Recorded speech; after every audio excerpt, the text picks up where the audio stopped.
1984 সালে Malcolm martial এসেছিলেন এক হাতে ব্যান্ডেজ নিয়ে, খেলেছিলেন 8 বল।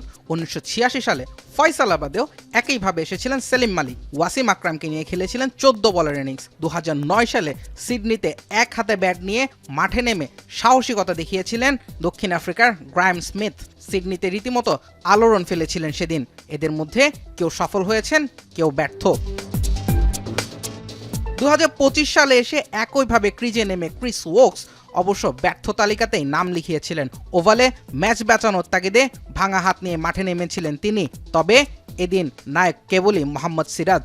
ওভাল টেস্টের পঞ্চম দিনে তার 3 উইকেট টিম ইন্ডিয়াকে এনে দিয়েছে 6 রানের রোমাঞ্চকর এক জয়। টেস্ট ইতিহাসে সবচেয়ে কম রানের জয়ের হিসেবে ভারতের এই জয় রয়েছে 6ষ্ঠ স্থানে। অ্যান্ডারসন টেন্ডুলকার সিরিজটাও শেষ হলো 2-2 সমতায়।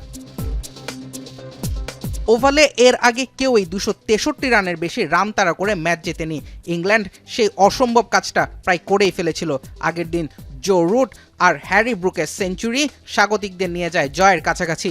শেষ দিনে দরকার ছিল 35 রান, হাতে 4 উইকেট। এমন অবস্থায় পিচে যেন আগুন ঝরালেন ভারতের মোহাম্মদ সিরাজ।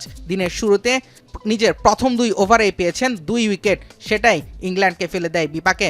যদিও তখনও জেমি ওভারটন এবং গাস অ্যাটকিনসন ম্যাচ থেকে ছিটকে যেতে দেননি স্বাগতিকদের। কিছুক্ষণের জন্য স্পটলাইট নিজের উপর নিয়েছিলেন ক্রিস ওকস।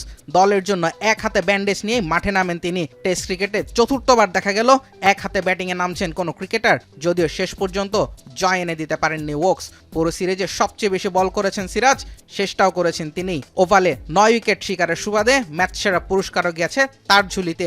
আর পুরো সিরিজে রান করার সুবাদে শুভমান গিল এবং হ্যারি ব্রুক পেয়েছেন সিরিজ সেরা পুরস্কার। জুবায়ের আহমেদ, এখন।